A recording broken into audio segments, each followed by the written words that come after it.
In this video, you'll get a closer look at the Cadillac V12 Series 370. An overview, its origin, price range, and more. So stay tuned.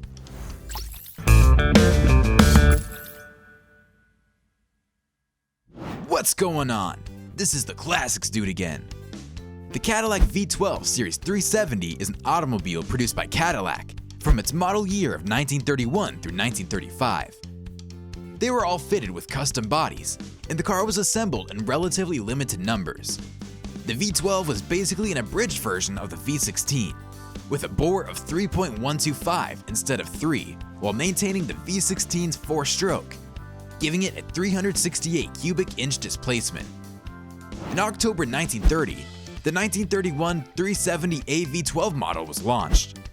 Compared to the V16's 148-inch, 3,759mm, the Cadillac V12 had a shorter wheelbase with a choice of 140 inches, 3,556mm, or 143 inches, 3,632mm. But it provided a comparable choice of Fisher and Fleetwood semi-custom bodies.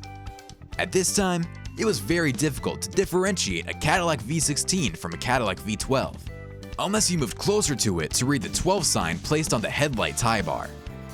Though the hood was shorter by 4 inches and the headlights and horns were smaller than those of a V16.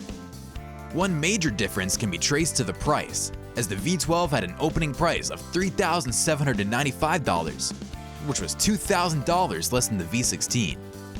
The Cadillac V12 may have been lower in popularity than the Cadillac V16, but it quickly outsold the Cadillac V16, with 5,733 sold in its 1931 debut year, because of its lower price, compared to a meager 363 for the V16. 1932 model. The 1932 series featured a radiator shell flaring at the top, more flaring fenders, and curved running boards.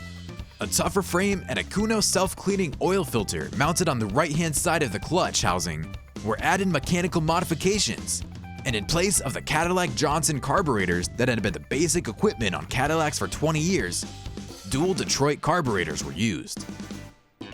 1933 model. The 1933 Series 370C's design improvements included a V-shaped grille that blended into the painted radiator shell, a radiator cap concealed under the hood, and skirts for a more streamlined look on the front and rear fenders. A new standard characteristic was the Fisher no-draft independently operated vent windows, though sales fell further to 953 vehicles. 1934 and 1935 models.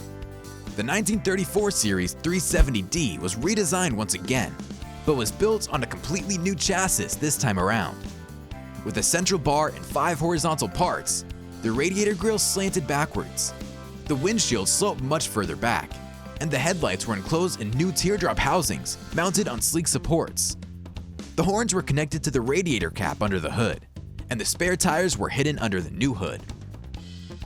Dual X-frame chassis construction, knee-action front coil spring suspension that dramatically reduced unspring weight, and Hodgkin steering were important mechanical developments of the 1934 series.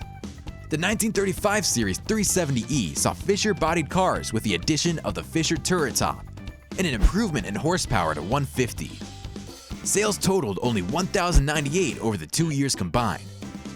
In the 5 model years that the car was made, a total of 9,524 vehicles were manufactured, with a majority being built in its debut year. A quite successful period for Cadillac's first standard production V12 powered car. The Cadillac V12 Series 370 are highly sought after today, and prices range from $40,000 to as high as $400,000, depending on the condition of the vehicle and the model. But that's all, folks. If you have enjoyed this video, it'll be greatly appreciated if you smash the like button, and stay tuned for another classic car video.